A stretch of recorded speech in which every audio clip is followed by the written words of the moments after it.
Hoy nos ocupamos de leishmaniasis. La leishmaniasis es una enfermedad conocida desde muchos años en el Perú y en América, y se ha reportado esta enfermedad pues incluso en restos arqueológicos. Esta enfermedad en el Perú se presenta principalmente en dos áreas, en la área selvática y en la área andina. Entonces, la leishmaniasis es una parasitosis causada por protozoos del género Leishmania y transmitidas por mosquitos del género Lutzomia. Este género Lutzomia se pensó que era el Phlebotomus de Europa y África. Y entonces, por su semejanza, se dijo que la leishmaniasis en América era transmitida por el género Phlebotomus, pero ya se ha identificado y es la Lutzomia quien transmite esta enfermedad. Como les decía al inicio, en huacos, en restos arqueológicos en general del antiguo Perú, ya existía esta enfermedad, sobre todo en la región Moche, en la región del centro del país. En el país tenemos una leishmaniasis que se llama leishmaniasis andina, ¿no? Y otra que es la leishmaniasis selvática. En todo caso, tenemos varios géneros que pueden transmitir, especies que pueden transmitir la enfermedad, pero en nuestro país y en América principalmente está el subgénero Viana. Este subgénero tiene especies como es Leishmania brasiliensis y Leishmania peruviana y otras más. Sin embargo, algunos llaman a la Leishmania brasiliensis brasiliensis y a la Leishmania peruviana Leishmania brasiliensis peruviana. Pero en general ya se ha quedado en que es Leishmania brasiliensis y es Leishmania peruviana. Nosotros tenemos estas dos especies. La brasiliensis, que es la que se encuentra en la selva, ¿no? Y la peruviana, que se encuentra en la región andina, sobre todo en la región central del país. Estos huacos pertenecen a la leishmaniasis, pareciera por la zona andina, pero por el tipo de lesión más parece que fuera selvática, que en algunas zonas de el antiguo Perú, pero en la parte central del país, dado para la parte oriental, puede haber también este tipo de leishmaniasis, ¿no? Pero esta es la idea de que ya existía en el Perú mucho más antes. A la leishmaniasis andina, causada por Leishmania peruviana, también se llama uta. Uta es una palabra quechua que significa roer, y entonces es como que el ratón le ha comido la nariz o la mano, ¿no? Eso es lo que vamos a ver. Y acá tienen, esta fotografía es mía, no la tomé, yo la tomé hace muchos años. Estos son niños que viven en la región andina del centro del país. Estos son del valle de Guayacayán, en Ancash, y que, si ustedes ven, son niños que tienen cicatrices en la cara y que es producto de la leishmaniasis andina, ya que la selvática produce lesiones tanto cutáneas como también mucosas, como vamos a ver después. Entonces, por ejemplo, esta es la leishmaniasis andina, que está en el centro del país. Este es un niño que también le tomé esta foto hace muchos años. Tiene una lesión aquí en la oreja, en el pabellón auricular, y que es de una leishmaniasis cutánea andina. Pero además tiene otra lesión acá, que es sumamente importante. No sé si la logran ver, por favor díganme si la ven. Es una lesión verrucosa, ¿no? Y entonces, en esa zona existen dos enfermedades que comparten el nicho ecológico y que son leishmaniasis y bartonelosis. Bartonelosis ustedes ya han estudiado, ¿no es cierto?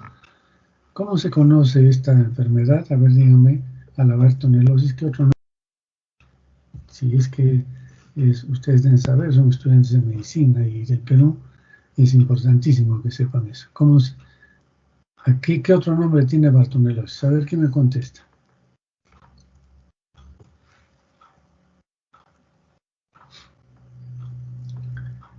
Bueno, es lamentable que no nadie sepa, ¿no? Porque es lo que se conoce como la verruga peruana o enfermedad de Carrión. Todo estudiante de medicina o todo médico tiene que saber eso. La enfermedad de Carrión, nuestro líder, por decir así, en investigación y en medicina es Daniel Alcides Carrión. Entonces, él hizo estudios y murió por hacerlos de esta enfermedad de la bartonelosis. Y esta bartonelosis y la leishmaniasis son transmitidas por el mismo mosquito en la misma zona y por eso es que se presentan las dos enfermedades. Ven acá la verruga, acá está más típica, y la lesión en el pabellón auricular. Entonces este niño tenía dos enfermedades a la vez. Hay otra leishmaniasis que es la cutánea mucosa, que es selvática. Y generalmente empieza en miembros inferiores, desde la rodilla, vean una úlcera redondeada con bordes indurados, ¿no? Y típica esta úlcera de leishmaniasis cutáneo-mucosa selvática, causada por Leishmania brasiliensis. Y esto es la lesión mucosa, vean, acá hay una lesión en todo el paladar, en el labio, y que puede llevar a la destrucción, ¿no? Justamente aquí se forma, no se distingue bien en esta foto, pero se logra en algunos pacientes ver una cicatriz, todo esto enrojecido, inflamado, y una cicatriz blanquecina al centro en forma de cruz, que se conoce como la cruz de Escomel, descrita a nivel mundial, y que da honra a nuestro compatriota y también paisano, el mundo Escomel, ¿no?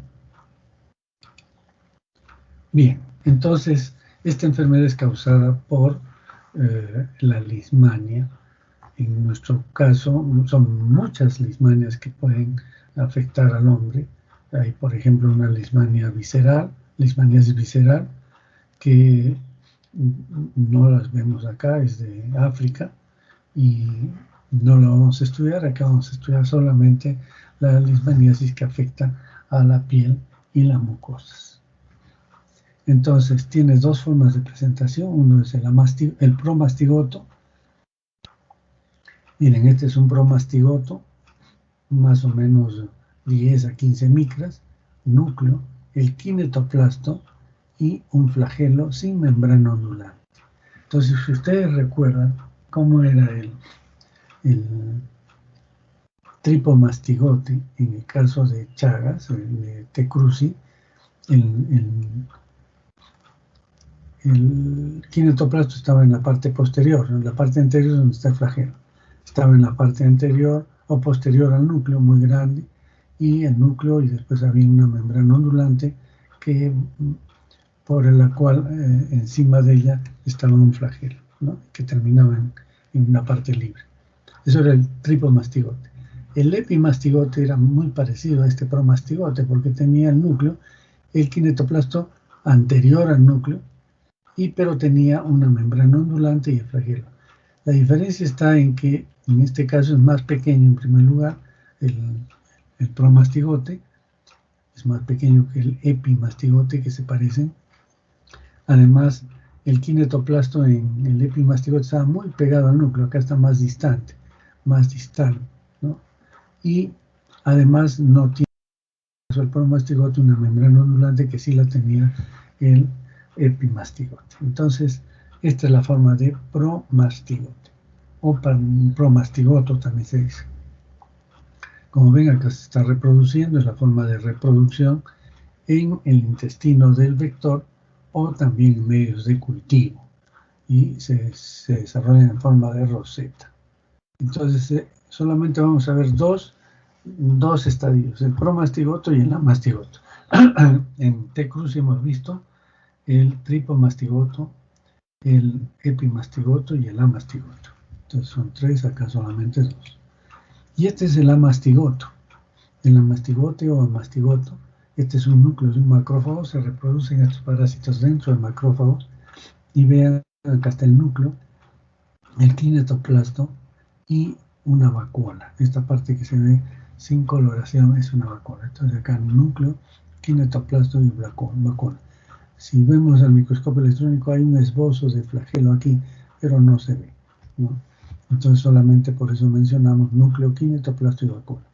Núcleo, kinetoplasto y vacuna. Núcleo, kinetoplasto con una barrita, ¿ves? Se suele ver. Y vacuna. Acá también miren el núcleo, el kinetoplasto y la vacuna.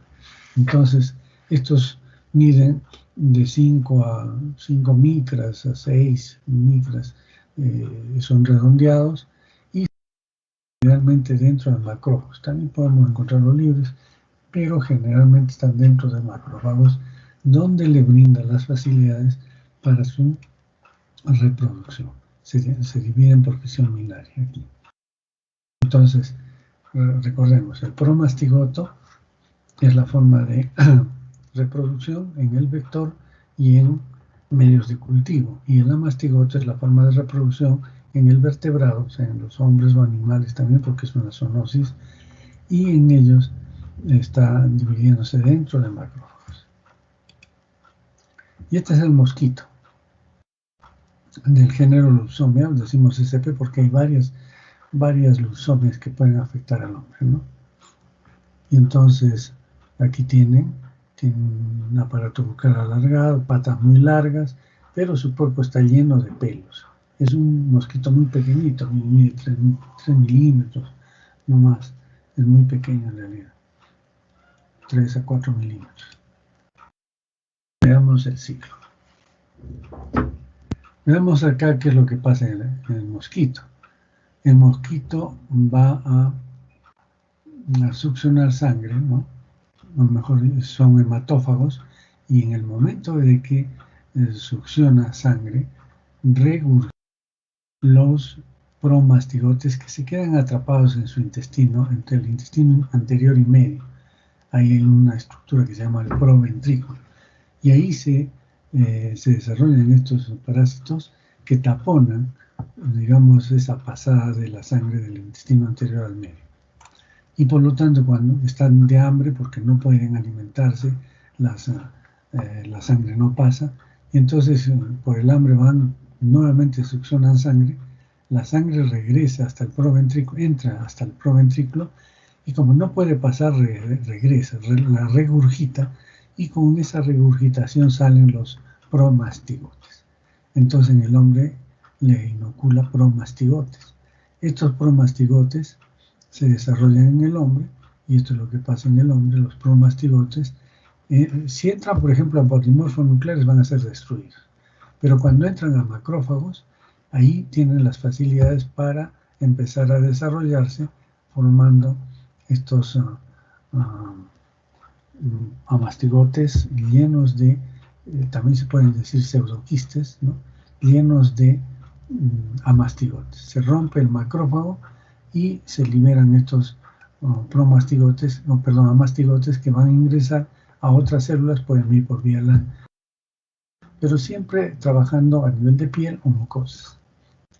Luego, entonces, el mosquito al momento de picar puede succionar sangre con macrófagos o con amastigotos, o del borde de la lesión, si es que pica por ahí, también puede ingerir los amastigotos dentro de los macrófagos.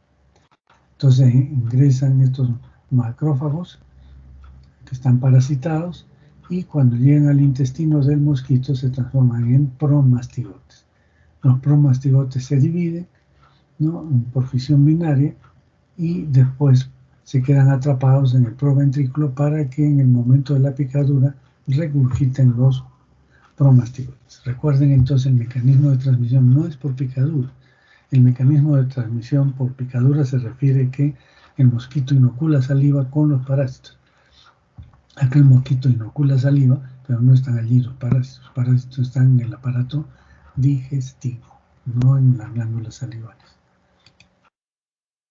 Y esto, para hacerlo más sencillo, esto está en su guía. Entonces el mosquito va a inocular el promastigote, miren, así alargado, entra a un macrófago, es fagocitado por el macrófago. Hay unas proteínas que facilitan la fagocitosis del promastigoto. y una vez dentro se convierten en amastigotos y empiezan a reproducirse hasta que rompen el macrófago y van a invadir nuevas células, nuevos macrófagos o viajar por vía sanguínea a otros lugares. Pero el tema es la reproducción dentro de los macrófagos. Y de ahí el mosquito vuelve a succionar los amastigotos que están dentro de los macrófagos. Ven acá, puede estar en la piel o puede estar en las mucosas. Entonces, ¿cuál es la patogénesis? Para que se inicie la patogénesis tiene que haber fagocitosis de promastigotes, y esto está en función de dos proteínas que tienen estos promastigotes. Una linfofosfoglicomutasa, es la LPG, y la glicoproteína que es la GP63.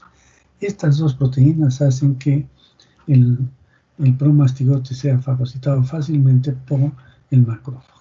Dentro del macrófago se va a cambiar a mastigote y va a destruir la célula. Entonces va a haber destrucción celular con liberación de una serie de sustancias que condicionan la inflamación de esa zona y después necrosis. Entonces todo este es el proceso de patogénesis de esto. Se produce a nivel de piel y a nivel también de mucosas. ¿Qué se ha visto en la inmunidad contra este parásito? La inmunidad se da fundamentalmente por las células CD4, ¿no? Y entonces estos linfocitos pueden desarrollarse hacia dos líneas celulares, a la línea celular TH1 o a la línea celular TH2. Y esto explica por qué en algunos pacientes las lesiones son muy rápidamente controladas, mientras que en otros pacientes llegan a ser una lesión muy torpe de varios meses de evolución y también puede haber compromiso mucoso, ¿no? Nosotros hicimos un estudio con un residente, con un serumista, que se fue a la selva y él tomó muestras de sangre de nativos que no tenían ninguna lesión, ni mucosa ni cutánea. Y se les hizo la serología y encontramos 5% de serología positiva, lo cual indica que estos desarrollaron la infección, entró el parásito y desarrollaron una inmunidad que los protegió y nunca hicieron lesiones, ¿no? Entonces quiere decir que hay una respuesta a veces efectiva, pero otras veces no. Y entonces, como les digo, depende de la diferenciación de la CD4 hacia TH1 o con la producción de interleuquina 2, producción de interferón gamma y la producción de factor de necrosis tumoral. Cuando se produce esto, significa que la lismania va a ser destruida y lógicamente no va a haber desarrollo de enfermedad. Entonces, esta interleuquina 2 es fundamental para el desarrollo de la resistencia contra la lismania. Sin embargo, cuando se produce la diferenciación TH2 con producción de interleuquina 4, también interleuquina 5 y 10, la 10 incluso bloquea la producción de interleuquina 2 y entonces va a haber persistencia en la lesión. Esto es en parte función de la lismania que induce a la diferenciación TH2, pero también depende de las personas. Hay personas que tienen generalmente un comportamiento más en función de un TH2 que TH1. Recuerden que TH2 se da en parásitos extracelulares. Y entonces esta respuesta TH2 no le va a hacer nada al parásito porque es intracelular. Pero si es TH1, sí va a haber interferón gamma, factor de necrosis tumoral, producción de óxido nítrico sintetasa, óxido nítrico dentro del macrófago, y el óxido nítrico va a matar a la lismania. Entonces, cuando tenemos un paciente con leishmaniasis cutánea solamente, tenemos el TH1. Mientras que si es una maniasis cutáneo mucosa, puede ser mixto, puede ser TH1, TH2. Si es TH1, la enfermedad más o menos se controla, no es muy grave. Pero si es TH2, va a ser muy agresiva la enfermedad. Y la leishmaniasis cutánea diseminada, es decir, acá ya no hay ningún control, es cuando se produce una diferenciación TH2. Formas de la leishmaniasis. Como hemos dicho, la leishmaniasis se presenta bajo diversas formas. Por ejemplo, tenemos leishmaniasis visceral, que no tenemos acá, es de África fundamentalmente. Se llama, el agente etiológico es la Leishmania donovani. Pero esta leishmania ataca los tejidos, o sea, las vísceras, principalmente hígado. Esto no tenemos acá y no lo vamos a estudiar. Tenemos la leishmaniasis cutánea por leishmania peruviana, también la produce leishmania mayor, es otro tipo de leishmania. La leishmania cutánea mucosa, que es causada, es la selvática, esta anteriorcutánea solamente es la andina, ¿no? Y esta es la selvática, causada por la leishmania brasiliensis. Pero hay otras leishmaniasis cutánea difusa, por ejemplo, es leishmania amazonesis, la leishmania cutánea diseminada verniforme, que puede estar en cualquiera de estas siempre y cuando la inmunidad del paciente no sea efectiva. Acá tenemos varias lesiones, la típica es esta que hemos visto. Puede haber otras lesiones más exacerbadas, probablemente el paciente tenía diabetes, otra comorbilidad, o las lesiones, o el parásito es muy agresivo. Y entonces miren, tremendas lesiones que se hacen, ¿no? Pero generalmente es la típica que no pueden dejar de saber ustedes para hacer el diagnóstico. Vean acá, este está totalmente inflamado y vean cómo es que están avanzando por los ganglios linfáticos. Aquí se presenta un dilema. Esto puede ser leishmaniasis o puede ser esporotricosis. La esporotricosis es un hongo que también se disemina por la linfa y da estas lesiones. Entonces hay que hacer diferencial en estos casos tomando las muestras de este borde de la lesión para encontrar las leishmanias, ¿no? Y hacer cultivo para el hongo. Este es un paciente que tuvo una lesión cutánea, ¿no?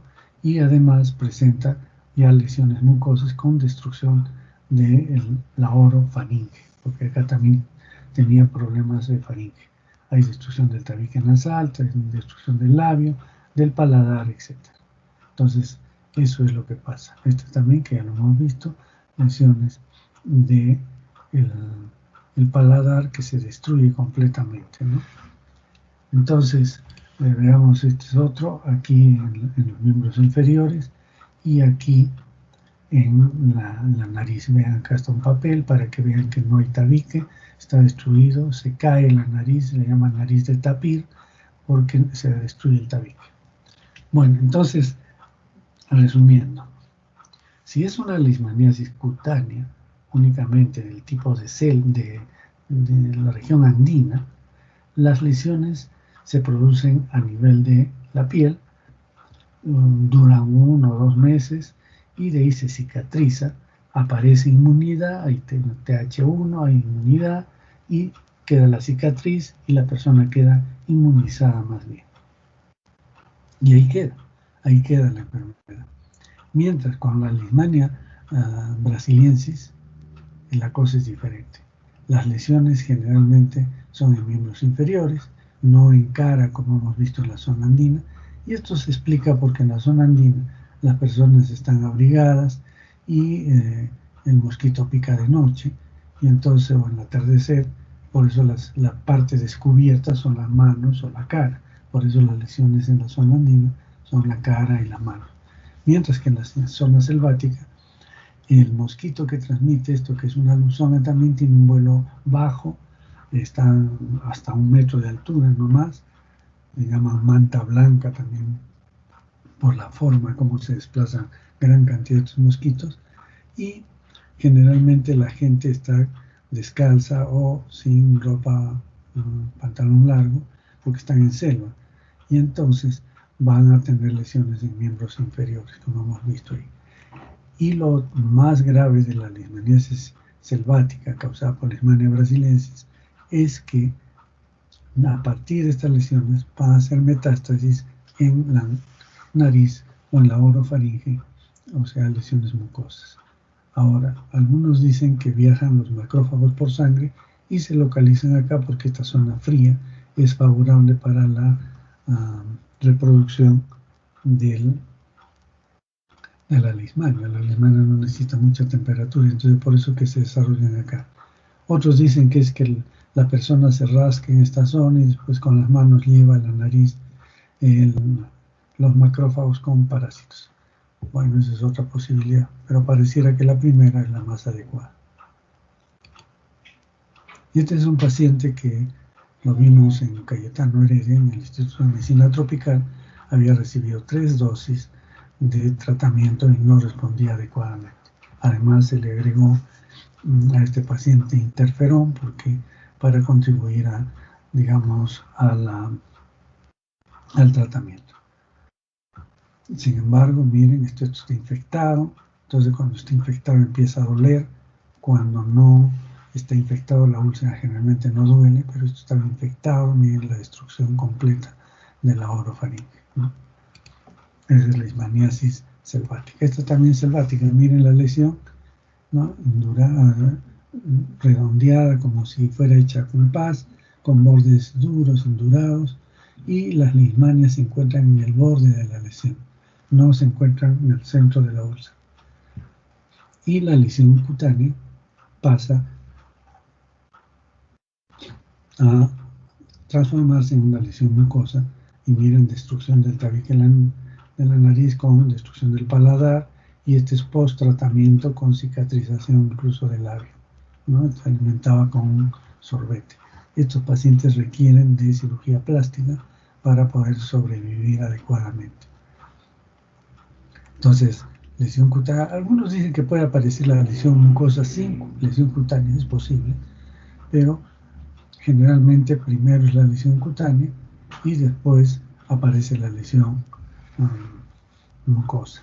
Generalmente lo que pasa, y comentan los que han estudiado mucho esto, la gente que va a la selva es gente de la zona, digamos, andina.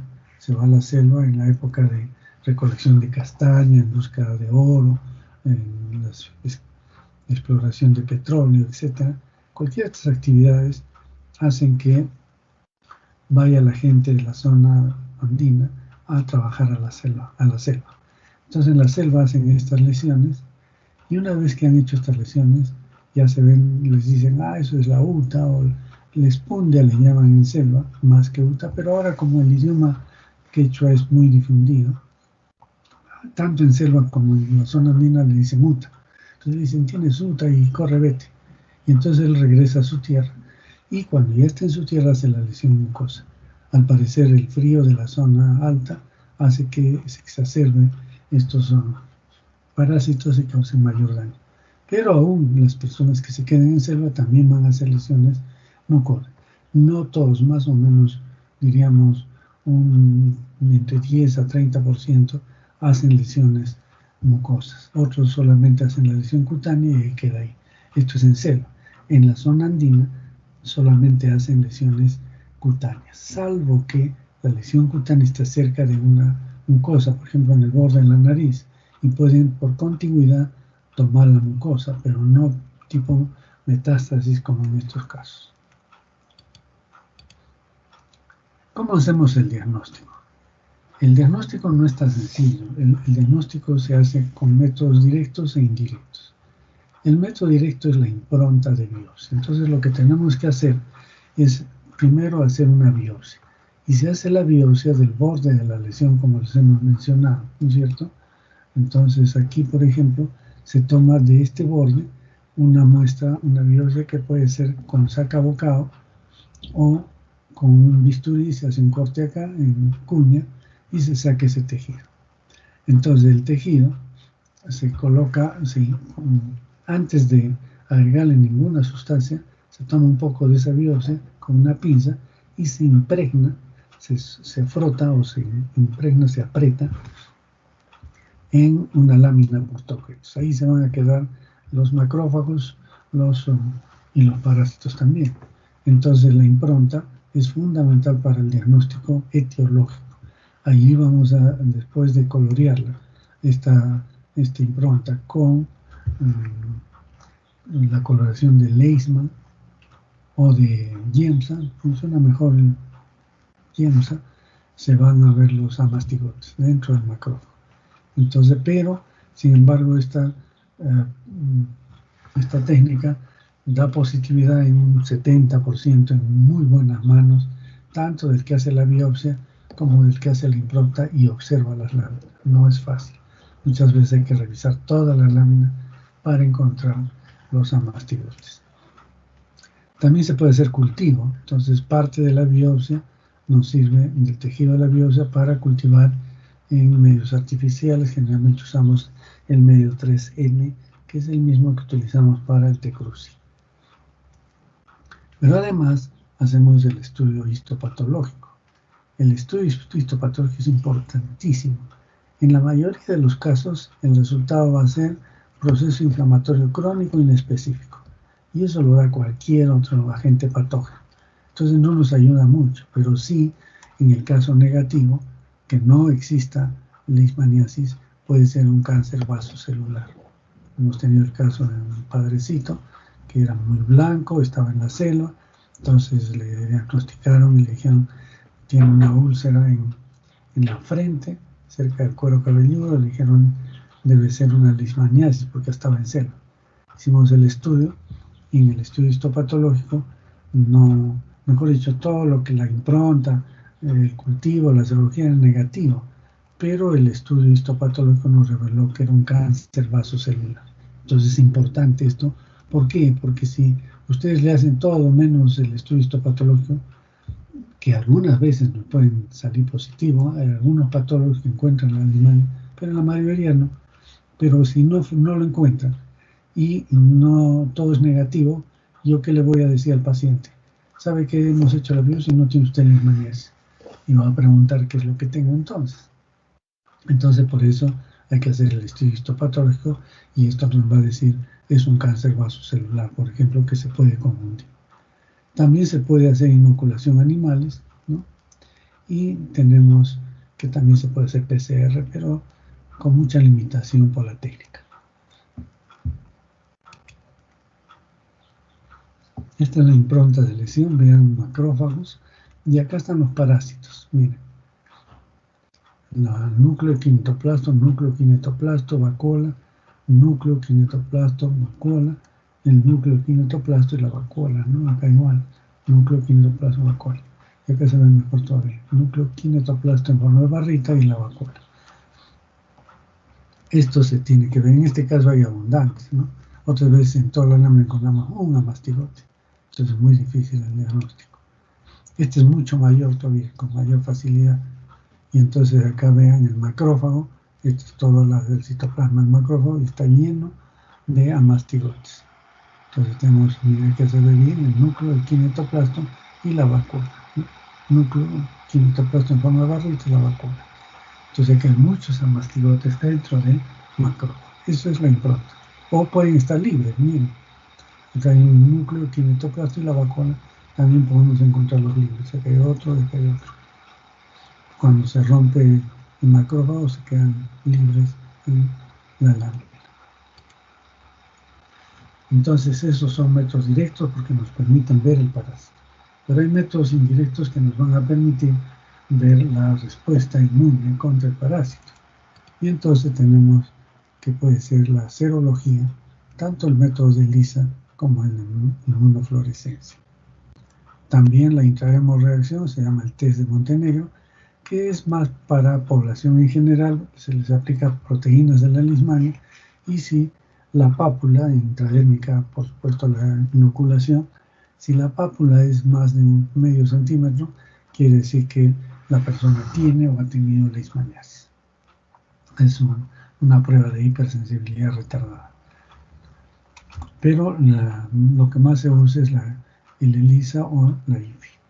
Nosotros utilizamos la IFI y vean, recuerdan que yo les había dicho que para, en el caso de mi tesis doctoral, utilicé epimastigotes para los sueros de enfermedad de Chagas y coloreaban todo el parásito, ¿no es cierto? Bien coloreado. Mientras que estos son epimastigotes de T. crucia, no son bromastigotes de Leishmania.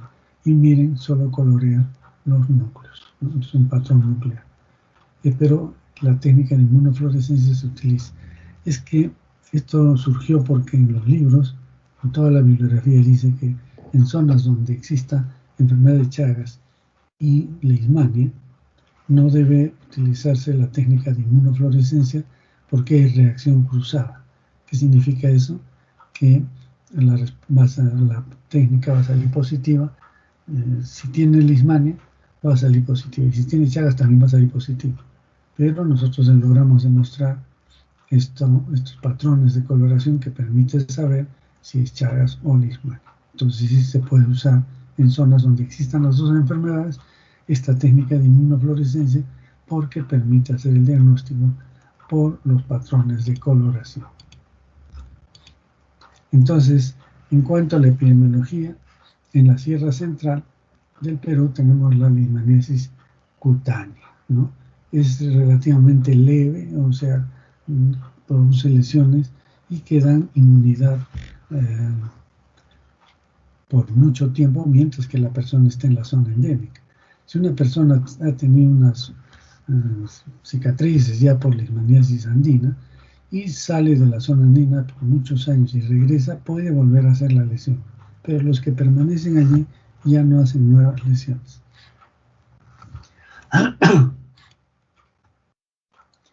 Mientras que en selva, la leishmaniasis es cutáneo-mucosa. Algunos solo se quedan en cutánea y otras veces pasan a la forma mucosa, ¿no?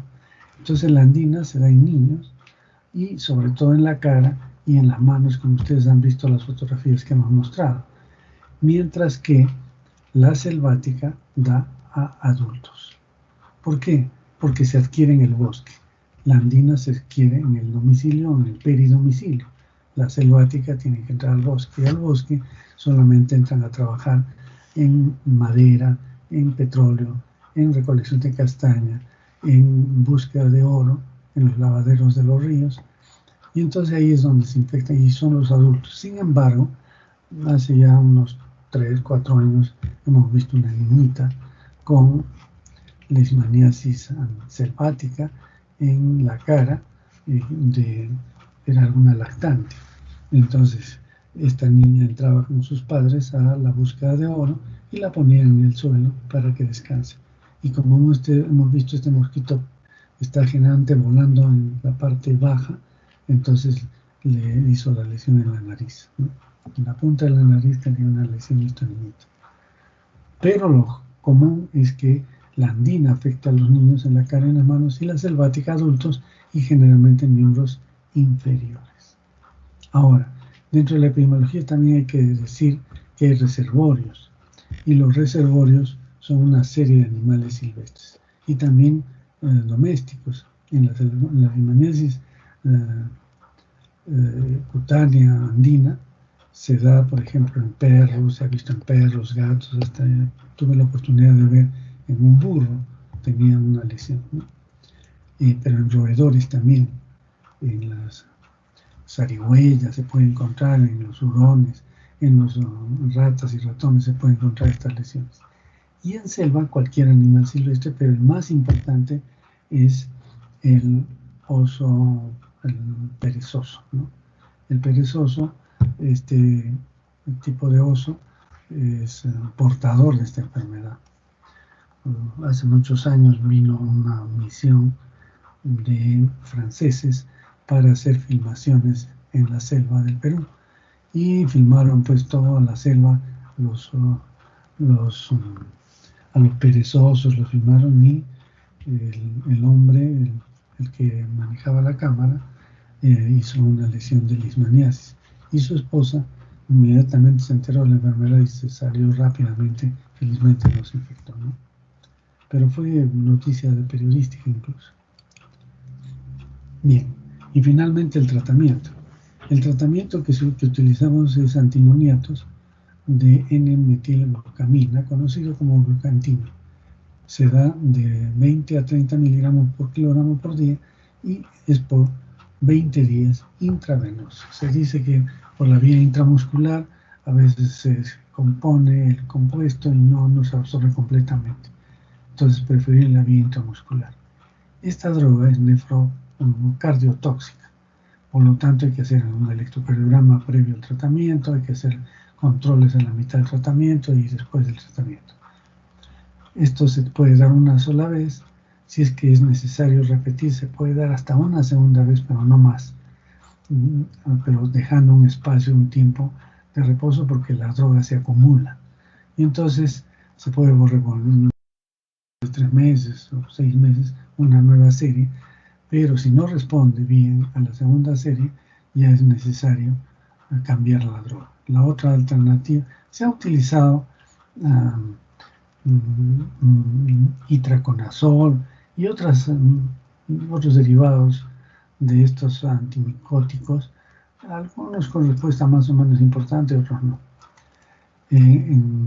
Pero en todo caso la anfotericina B es una droga alternativa de 50 miligramos por día hasta completar 1.5 gramos en dosis total, y esto sí es intravenoso, en un goteo lento, pues tiene que estar hospitalizado, goteo lento en 4 horas, ¿no? En un suerito. Entonces vean que esto quiere decir que es bien complicado el tratamiento, no es fácil. Generalmente los pacientes vienen en formas avanzadas y a veces entonces tenemos que dar inmunoreguladores, como el interferón gamma, ¿no es cierto? Pero el interferón gamma es caro, entonces muchos pacientes, gente pobre, y el Estado proporciona esta droga, ¿no? O estas drogas. Los inmunoreguladores no. Entonces se ha ensayado, pero con muy poca respuesta, el uso de la vacuna para tuberculosis. Esta vacuna, que es el BCG, tiene la propiedad de cambiar el patrón de respuesta, cambia el patrón de respuesta de TH2 a TH1, y de esa manera ayudaríamos al tratamiento. En el norte del país o en la zona central, en lo que es Ancash, La Libertad, toda esa zona que tiene este problema, algunos, aparte de darle el tratamiento sistémico, pueden inocular glucantime en el borde de la lesión, dicen, para ayudar a controlar más rápido la infección. En todo caso, esto no está regulado a nivel internacional, son prácticas que se hacen, pero nunca solamente tratamiento tópico, siempre hay que darle el tratamiento sistémico. Bien, con eso terminamos, no sé si hay una pregunta.